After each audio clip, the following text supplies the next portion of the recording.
నమస్తే, మీరు చూస్తున్న దేశం కోసం రైతు. అయితే ఈరోజు మనం వచ్చేసి ముద్దిన్ విలేజ్, కడతాల్ మండలం, రంగారెడ్డి డిస్టిక్. అయితే మన దగ్గర చూడండి రైతు వెంకటేష్ గారు ఉన్నారు. అసలు ఇక్కడ చూసి ఏంటంటే మనకి ఇది కంప్లీట్గా సింపుల్గా వేసుకున్నటువంటి డైరీ షెడ్. మనం దీంట్లో ఇంతకుముందు ఒక వీడియో కూడా చేసినాం, అది చూడని వారు ఉంటే నేను ఎండ్ కార్డులో ఇస్తాను. అయితే ఇప్పుడు ఏంటంటే మనం ఇక్కడ ఆవులు ఎలాంటి ఆవులు మెయింటైన్ చేస్తున్నారు. ఇంకోటి ఏంటంటే ఈ షెడ్ మొత్తం కూడా చాలా హైజీనిక్గా ఉంది. కింద చూస్తే మనకు బెడ్ అయితే ఉండదు. మనకు ఆవులకు కుట్టి మేయడానికి టప్పులు కానీ మెయింటెనెన్స్ అంతా కూడా చాలా నీట్గా ఉంది. అసలు ఇది ఎలా సాధ్యమవుతుంది, ఎప్పటి నుంచి ఇట్లా మెయింటైన్ చేస్తున్నారు, అసలు ప్రస్తుతం ఈ యొక్క ఆవుల మీద డిపెండ్ అవ్వడం వల్ల వారికి ఏమైనా బెనిఫిట్ ఉందా అనేది కూడా ఈ వీడియో ద్వారా తెలుసుకునే ప్రయత్నం చేద్దాం. ఓకే, నమస్తే. నమస్తే, నా పేరు వెంకటయ్య, ముదేను, కడతాల్ మండలం, విలేజ్ ముదేను. అంటే ఇప్పుడు మనం ఈ యొక్క ఆవులు ఉన్నాయి కదా, అంటే దీంట్లోకి మీరు ఎట్లా వచ్చారు, అసలు ఏం చేస్తుండే వాళ్ళు? ఫస్ట్ నేను సిటీలో ఆటో నడుపుకునేవాడిని. ఓకే. దాని తర్వాత ఆటో నడుపుతుంటే కొద్దిగా బ్యాక్ పెయిన్ వచ్చి రెస్ట్ తీసుకోవాలని డాక్టర్ చెప్పారు. దాని తర్వాత ఇంటర్నేషనల్ ఎయిర్పోర్టులో ట్యాక్సీ నడపడం జరిగింది. ఒక 5 years అక్కడే ట్యాక్సీ నడపడం జరిగింది, ఈజీ క్యాప్ అని. ఓకే. దాని తర్వాత ఈ కరోనా స్టార్ట్ అవ్వడం, బిజినెస్ లేకపోవడం, తర్వాత అక్కడ సిటీలో ఉంటే కొద్దిగా భయాందోళనకు గురై ఊర్లోకి రావడం జరిగింది. దాని తర్వాత ఊర్లోకి వచ్చినాక కొన్ని రోజులు కూలినాలు పని చేసినాం. తర్వాత మా మామ ఒక బర్రెను కొట్టించినుండే. బర్రెను కొట్టించినాక అది దాన్ని ఒక సంవత్సరంన్నర కాయడం జరిగింది. తర్వాత అది కట్టక పాలు ఎండిపోవడం జరిగింది. దాని తర్వాత ఇది ఉట్టిగా ఉంది కదా అని చెప్పేసి దాన్ని అమ్మి ఒక ఆవును తీసుకోవడం జరిగింది. ఒక ఆవును తీసుకున్నాక ఒకదానికానే చేయడం అవుతుంది అన్నట్టుగా మళ్ళీ ఇంకో 2 ఆవులను తీసుకోవడం జరిగింది. ఆ 2 3 అంటే ఈ విధంగా ఆవులకు వచ్చారు మీరు? అవును. సరే, అయితే ఆ బర్రెని తీసేసి ఒక ఆవు తీసుకురు కదా, ఎక్కడ తీసుకురు? మళ్ళీ ఆవుని వచ్చేసి మాల్కాడ రైతు దగ్గర తీసుకున్నాం. రైతు దగ్గర. ఎంత పెట్టారు దానికి? అప్పుడు రేటు తక్కువ ఉన్నది, 53,000 పెట్టి తెచ్చుకున్నాం. పూటకు 5-6 లీటర్లు ఇచ్చేది. అట్లే మళ్ళీ ఒకటే అవుతుంది, ఇంకొకటి జతకు కావాలన్నట్టుగా ఇంకొక ఆవును తెచ్చుకోవడం జరిగింది. అక్కడ ఊర్లో మాకు సొంతం పొలం ఉంది, అక్కడ చేస్తుండగా అక్కడ వాటరు తక్కువ ఉండడం వల్ల ఇబ్బంది అయింది. తర్వాత ఇక్కడ ఈ పొలం ఆయనని అడగడం, ఆయన నాకు చేతనైతే లేదు చేసుకుందిరా అంటే ఇక్కడికి రావడం జరిగింది. తర్వాత ఇక్కడికి వచ్చాక ఇంకో 3 ఆవులను ఎక్స్ట్రా తీసుకోవడం జరిగింది. అంటే ఇప్పుడు మొత్తం ఎన్ని ఉంటాయి? ఇప్పుడు 5 ఆవులు ఉన్నాయి. 2 ఆవులు అమ్మి 7 ఆవులు ఉండే, 2 ఆవులు గర్భసంచి ప్రాబ్లం వచ్చి అవి కట్టలేకపోయినాయి, దాంట్లో తీసేయడం జరిగింది. ఇప్పుడు ప్రస్తుతానికి 5 ఆవులు 3 దూదులు. సరే, అంటే మీరు అవసరం ఉంటే ఎక్కడ తీసుకొస్తుంటారు ఆవులు? మాల్కాడ వెళ్ళి తెస్తుంటాం. మాల్కాడ మనం షెడ్ల పొట్టు పోయి ఆవు ఏ విధంగా ఉంది, మంచిగా ఉందా, ఎట్లా ఉందా అనేది చూసి తెచ్చుకోవడం జరుగుతుంది. మీ దగ్గర ఎలాంటివి ఉన్నాయి ఇప్పుడు దీంట్లో రకాలు? మా దగ్గర వచ్చేసి హెచ్ఎఫ్ 2 ఉన్నాయి, జెర్సీ 1 ఉంది, జెర్సీ క్రాస్ బ్రీడ్ 2 ఉన్నాయి. ఓకే. ఎట్లా ఇస్తాయి పాలు ఇవి మనకి? ఎంతవరకు పూటకు మ్యాక్సిమం 7 లీటర్లు. ఒకటి హెచ్ఎఫ్ 10 లీటర్ల దాకా ఇచ్చినాయి. జెర్సీ ఆవు 7-8, క్రాస్ బ్రీడ్ కూడా 7-8 వరకు ఇచ్చినాయి. ఓకే. అట్లా మీరు ఎన్ని నెలలు మెయింటైన్ చేస్తారు అట్లా పాలు? మనకి పాలు వచ్చేసి ఈత పడ్డాక ఒక 5 నెలలు అయితే ఖచ్చితంగా ఇస్తాయి పాలు. తర్వాత ఎదకు రావడం, సుడితోటి ఉండడం వల్ల తగ్గుకుంటూ వస్తుంటాయి. ఓకే. సరే, మీరు ఒక 7 లేదా 10 లీటర్ల వరకు పాలు ఇచ్చినప్పుడు దానికి ఏం మెయింటైన్ చేస్తారు? ఫుడ్ మీరు ఏమి ఇస్తారు? ఫుడ్ వచ్చేసి పచ్చిమేత, సూపర్ నిపరిది సొప్ప కట్ చేయడం, పొలు పట్టిపోయడం, దాని తర్వాత ఒట్టిగడ్డి, దాని తర్వాత దానా. ఓకే. ఈ సూపర్ నెప్పర్ ఎప్పుడు ఇస్తారు, ఒట్టిగడ్డి ఎప్పుడు ఇస్తారు? ఇప్పుడైతే ప్రస్తుతానికి సూపర్ నెప్పరు, ఒరిగడ్డి అనేది ఒక 2 నెలలు 3 నెలలు 2 మిషన్లో బట్టి ఇచ్చినాం. ఓకే. ప్రస్తుతానికి ఇప్పుడు సొప్ప ఎక్కువ పెరుగుతుంది కాబట్టి మొత్తం సూపర్ నెప్పరే వేస్తున్నాం. మొత్తం పచ్చిమేతనే ఇస్తున్నాం. సరే, అంటే ఒక 10 లీటర్ల ఆవుకి దానాలు ఏమేమి ఇస్తారు? మీరు ఎంత వరకు ఇస్తారు? నేను యూజ్ చేసేది కంది చున్ని, మక్కపిండి, పత్తి చెక్క, అంతే. ఓకే. అవి ఒక ఆవుకు వచ్చేసి 3 కిలోలు 4 కిలోలు వేస్తాం. ఓకే. అంటే మనం నానిన తర్వాత. సరే, ఇప్పుడు అట్లా ఎన్ని నెలలు కంటిన్యూ చేస్తారు? మళ్ళీ కంటిన్యూగా చేస్తూనే ఉంటాం. ఇప్పుడు పాలు ఆవు ఎప్పుడైతే తగ్గుతుందో అప్పుడు కొద్దిగా దాన తగ్గిస్తాం. తర్వాత ఒక 2 నెలలు గ్యాప్ ఇస్తాం. ఓకే. 2 నెలలు గ్యాప్ ఇచ్చినా ఒక పూట అయితే దాన కంపల్సరీ వేస్తాం. అంటే ఇప్పుడు మీరు హెచ్ఎఫ్ జెర్సీ 2 ఉన్నాయి కదా? అవును. అంటే మీకు, అంటే మీరు ఈ అనుభవంలో ఏమి మంచిగా అనిపించింది మీకు? అంటే హెచ్ఎఫ్ నాకు వచ్చేసి హెచ్ఎఫ్ బెటర్ పాలకి, కాకపోతే ఆ పాలు ఎక్కువ ఇస్తుంది కాబట్టి ఎండ శాతం తక్కువ వచ్చి రేటు తక్కువ పడుతుంది. జెర్సీ బెటర్, దాని మీద తక్కువ ఇస్తుంది, రేటు మంచిగా పడుతుంది. నాకు వచ్చేసి ఇప్పుడు 2 జెర్సీ ఆవులు ఉన్నాయి కాబట్టి 2 హెచ్ఎఫ్ ఆవులు ఉన్నాయి. ఈ పాలు ఆ పాలు కవర్ అయ్యి కొద్దిగా ప్యాట్ ఎస్ఎన్ఎఫ్ అనేది ఈక్వల్గా వస్తుంది. అంటే ఎంతవరకు వస్తుంది మీకు ఇప్పుడు? మాకు వచ్చేసి ప్యాట్ వచ్చేసి 4, 3, 5 వస్తుంటుంది. ఎస్ఎన్ఎఫ్ వచ్చేసి 8. ఇప్పుడు పాల రేట్లో ఏమన్నా మార్పు వచ్చిందా? అంటే ఇంత మనకు 2-3 నెలల కింద లేదు, 2-3 నెలల కింద మొత్తం పడిపోయింది. మాకు ఏమైనా ఆవుల కడుసు, దాన కడుసు, మా కడుసు తప్ప అమౌంట్ మిగలలేదు. ఇప్పుడు ఒక 2 రూపీస్ పెరిగింది కానీ ఇప్పుడు ఎండాకాలం కాబట్టి పాలు తగ్గినాయి. పాలు తగ్గడం వల్ల కొద్దిగా ఇబ్బంది ఉంది ఇప్పుడైతే. ఇప్పుడు ఎంత పడుతుంది ఒక లీటర్ మనకు? లీటర్కి వచ్చేసి 35 రూపాయలు పడుతుంది. ఇప్పుడు 35 లీటర్ పడుతుంది, 35 రూపాయలు. ఇప్పుడు దానా ఉంది కదా, మీరు 1 మంత్ కంటిన్యూ చేయాల్సి ఉంటుంది పాలు ఇచ్చేంత వరకు. పాలు ఇచ్చేంత వరకు కంటిన్యూ చేస్తుంటాం. ఇప్పుడు నెలకు ఎంత ఖర్చు పెట్టవచ్చు దాని మీద? ఇప్పుడు నాకు 5 ఆవులకు నెలకు 15,000 దాన ఖర్చే పోతుంది. 15,000 దాన ఖర్చు పెడతారు. ఆవుకు వచ్చేసి 5,000 చొప్పున దాన ఖర్చు వెళ్తుంది. మాకు పాల బిల్లు వచ్చేసి ఒక ఆవుకు 5,000, 4,000, 3,000 అట్లా మిగులుతుంది దాన ఖర్చు పోగా. అంటే మన యావరేజ్గా ఒక ఆవు మీద 9 నుంచి 10,000 వరకు 10,000 వరకు ఎస్టిమేట్ వస్తుంది. అది పాలు ఇవ్వడం బట్టి.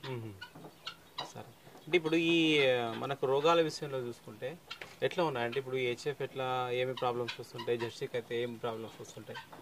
ఇప్పటి వరకు నా సెట్లో ఇప్పుడు నేను తీసుకున్నప్పటి నుంచి అయితే నేను ఇప్పుడు 3 years అవుతుంది ఇది ఇంట్లోకి వచ్చి. ఇప్పటి వరకు నాకు ఏ దానికి ఏ రోగం రాలేదు. ఏదన్నా నార్మల్గా ఫీవరు లేకపోతే ఏదన్నా వస్తే ఇంజక్షన్లు ఇప్పించడం, డాక్టర్ని పిలిపించి ఏదైనా ఉంటే చూసుకోవడం జరుగుతుంది. నా దాకా వచ్చిన ఇప్పటివరకు అయితే నాకు ప్రాబ్లం అంటూ ఏం రాలేదు. అంటే ఇందాక ఒకటి చెప్పారు కదా, ఏదో గర్భసంచి ప్రాబ్లమ్స్ వస్తే అవి కట్టక ఇన్ఫెక్షన్ ఎక్కువ అయ్యి డాక్టర్ అడిగితే ఏం చెప్పలేదు. 3 నెలల కొనాడు, 4 నెలల కొనాడు ఇట్లా పడిపోవడం లాంటివి జరిగింది. గర్భసంచి లూజ్ ఉండడము, లేదా అప్పుడు అవి భూమి మీద మేస్తుంటే కొన్ని వేరే చెట్లు తిన్నా కూడా అబార్షన్ అవుతుంది అని చెప్పిండు డాక్టర్. అట్లా 2 తీసేయడం జరిగింది. సరే, అయితే ఇక్కడ ఏంటంటే మీరు ఒక 3 years నుంచి ఇక్కడ మెయింటైన్ చేస్తారు. మనం ఇంతకుముందు ఈ షెడ్ గురించి కూడా చూసినాం. అవును, అప్పుడు చాలా నీట్గా ఉంది. అసలు ఎట్లా మెయింటైన్ చేస్తారు మీరు? 24 hours దీంట్లోనే ఉంచుతారా? ఎట్లా చేస్తుంటారు? 24 hours అంటే ఇక్కడే ఉంటాయి, బయట ఇప్పి మేపేది కూడా ఏం లేదు. కాకపోతే ఏంటంటే పెండ ఎప్పటికప్పుడు పెండ తీయడం జరుగుతుంది, ఊడ్చుకోవడం జరుగుతుంది. పూటకి రోజుకు ఒకసారి ఊకడం జరుగుతుంది. అదేవిధంగా వారానికి ఒకసారి ఈ కల్లాపి చల్లి ఆ పెండతోటి శుద్ధి చేయడం జరుగుతుంది, అలుకు పెట్టడం జరుగుతుంది. అట్లా నీట్గా చూసుకోవడం జరుగుతుంది. అవును. ఇంకోటి ఏంటంటే మనకు ఇట్లా టప్స్ ఉన్నాయి మేత కోసం, అంటే ఎట్లా అరేంజ్ చేసుకున్నారు మళ్ళీ మీరు? నేను ఒక డ్రమ్ తీసుకొచ్చి, ఇప్పుడు ఈ మూత 2 టూర్ సైడ్ ఉన్న డ్రమ్స్ ఉంటాయి కట్ చేయనివి, ఆ డ్రమ్స్ తెప్పించి 2 భాగాలుగా చేయడం, ఒక డ్రమ్ 2 రావడం జరుగుతుంది. ఎందుకంటే ఇప్పుడు కింద భూమి మీద ఉంది, బెడ్ లేదు, ఇప్పుడు ఈ దాన పొలువైనకే గాడి లేదు. దీనికి ఎట్లా అయితే బాగుంటుంది? ఆ మామూలుగా గోళాలలో పోసేది ఇంత ముందుకు, ఆ గోళాన్ని జరపడానికి ఇబ్బంది అవుతుంది. అయితే నేనేం చేస్తా అంటే పొదటి పూట ఇక్కడ కట్టేస్తా, నైట్ ఏమో బయట కట్టేస్తా. ఇప్పుడు ఎండ కొడుతుంది కాబట్టి ఈ ఎండకు రేకుల కింద, నైట్ సల్వ ఉంటుంది కాబట్టి బయట కట్టేసుకోవడం జరుగుతుంది. అయితే టప్స్ చూసిన నేను కదలకుండా కూడా దానికి ఒక తాడు ఓళ్ళు పెట్టి, ఎందుకంటే ఆవులు నూకుతాయి, తింటుంటే ఇక్కడక్కడ నూకడం, గుంజడం ఇలాంటివి అయినప్పుడు ఏమవుతుంది అంటే కింద పడడం, పొల్లు ఖరాబ్ కావడం అవుతుంది. ఇట్లా అయితే ఏమవుతుంది అంటే ఇక్కడక్కడ జరిగినా కానీ నిలువ ఉంటుంది, ఉన్న పొల్లు కంప్లీట్గా మేసేస్తాయి. అట్లా. ఒకటి ఏంటంటే నాకు సపోజ్ చూస్తే ఏంటంటే చాలా బాగా పెరుగుతుంది. అంటే మీరు ఎన్ని సంవత్సరాల క్రితం పెట్టుకోరు? అది ఇది వచ్చేసి 2 years అవుతుంది. 2 years. ఎంత ఉంటుంది మొత్తం విస్తీర్ణం? ఎకరా కొద్దిగా తక్కువ ఉంటుంది. ఓకే. అంటే ఇది ఏది మీరు పెట్టుకున్నది? సూపర్ నెప్పర్. ఓకే. అంటే ఇంత బాగా రావడానికి మీరు ఏమేమి ఇస్తుంటారు అసలు? వాటరు, యూరియా, పచ్చిపెండ. ఇప్పుడు కట్ చేసినాక 2 కోతలకు ఒకసారి ఈ ఆవుల పెండ ఏదైతే ఉంటుందో దాన్ని తీసుకొచ్చి సాల పొట్టి వేయడం. ఈ ఆవులకు ఎట్లా ఉదయం తీస్తుంటాం, అది తీసింది పెంట మీద వేయకుండా సొప్పకేస్తాం. కట్ చేసిన దానికి వేస్తారు. కట్ చేసినాక ఉట్టిగా మొదలు ఉంటాయి కదా, పక్క పొడుగు వేస్తే అది అనేది కొద్దిగా జవ అయ్యి చూసేదంటే దాదాపు ఇప్పుడు ఎంత హైట్ ఉండొచ్చుది? ఉండొచ్చు 10 ఫీట్లు ఉంటుంది. 10 ఫీట్లు ఉంది. ఆయన ఇంకోటి మళ్ళీ నాకు ఆ స్టెమ్ కూడా చాలా స్మూత్ ఉంది ఇంకా. అది ఏంటంటే మనకు బోజల్లా కొడతాం కదా, ఈ మట్టి బోజలు అనేది ఎక్కువగా ఉంటే కర్ర బలం ఎక్కువ వచ్చి దొడ్డుగా అవుతాయి. మెయిన్ మెయిన్ గా నాటుకునే వాళ్ళు భోజనం మీద నాటుకుంటే, భోజల మీద నాటుకోవడం బెటర్. అవును. కొంతమంది ఏంటంటే ఇట్లా ఏదో అట్లా మనకు లైన్స్, కొంతమంది మన కరియట్లా దున్ని నాటుతారు, కొందరు ఉట్టి దుక్కిల నాటి నీళ్ళు పెడతారు. అట్లా అయితే ఏమవుతుంది అంటే ఎయిర్ బలం తక్కువ ఏమవుతుంది, సొప్ప అనేది పీలగా వస్తుంది. ఈ భోజలు ఎప్పుడైతే మట్టి కుప్పల్లాగా భోజలు ఎప్పుడైతే ఉంటాయో, మన తోటకు భోజలు ఏ విధంగా కొట్టుకుంటాం ఆ విధంగా భోజలు ఉన్నప్పుడు ఏమవుతుంది అంటే మనకు సొప్ప అనేది ఎక్కువ వస్తుంది, గంటలు ఎక్కువ వస్తాయి, సైజు దొడ్డుగా వస్తుంది, కొద్దిగా మనకు సేఫ్టీగా ఉంటుంది. ఎంత దూరం పెట్టుకుంటారు మీరు? మేము వచ్చేసి ఇప్పుడు ఒక లైన్ ఒక ఇప్పుడు పావెకరా మడి ఉంటుంది, పావెకరకు మొత్తం ఈ మధ్యలో భోజాలు కొట్టి సొప్ప నాటుకుంటాం. సేమ్ టమాటా భోజాలు ఎట్లా కొడతామో, టమాటానే కానీ మిరపతోటే కానీ ఆ భోజాలు ఏ విధంగా కొడతామో అదే విధంగా భోజాలు కొట్టి పైన నాటడం జరుగుతుంది. ఓకే, సరే.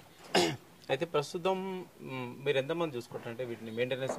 ఇద్దరం చూసుకుంటాం. ఇప్పుడు మా భార్య వస్తుంటుంది, ఇక పని గిట్లా ఏం లేకపోతే ఆవుల కాడ నేను ఒక్కనే చూసుకుంటాను. ఓకే, సరే. అంటే ఇప్పుడు ప్రస్తుతం ఎన్ని ఆవులు పాలిస్తున్నాయి ఇక్కడ? ఇప్పుడు 4 ఆవులు ఇస్తున్నాయి.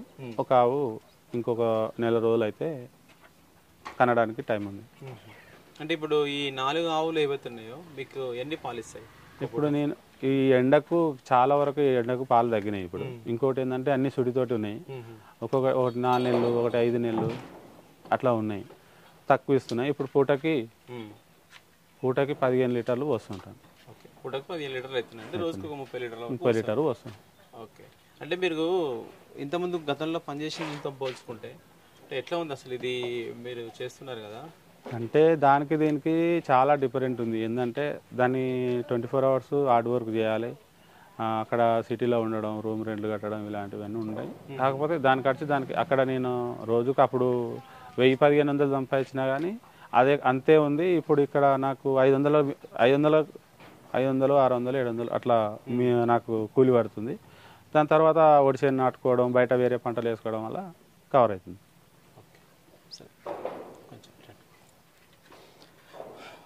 ఓకే, చూడండి మనకు అయితే ఈ విధంగా అంటే దాదాపు ఒక 3 years నుంచి ఇక్కడ మనకు ఎలాంటి అంటే మనకు కింద ఎలాంటి బెడ్ లేకుండా మెయింటైన్ చేస్తున్నారు. అంటే ఇక్కడ చాలా హైజెనిక్గా ఉంది. ఇంతకుముందు చెప్పినట్టుగా వాటికి ఫుడ్ ఇచ్చే విధానం కానీ ఇక్కడ ఉన్నటువంటి మేత కూడా మనకు చాలా బాగుంది. అంటే నేను చాలా షెడ్లు తిరిగినాను, చాలా ప్లేస్ చూసినా కానీ మనకి ఇక్కడ సూపర్ నేపియర్ మాత్రం చాలా బాగా పెరుగుతుంది. దానికోసం కొన్ని టెక్నిక్స్ ఏంటంటే మనం కరిగేట్లాగా కాకుండా ఒక భోజల్లాగా తోలుకొని పెట్టుకున్నట్టయితే దిగుబడి అనేది మంచిగా వస్తుంది. మనకు స్టెమ్ ఏదైతుందో అది మంచి సైజులో వస్తుంది. కాబట్టి సైజుతో పాటు అది చాలా స్మూత్గా కూడా ఉంది.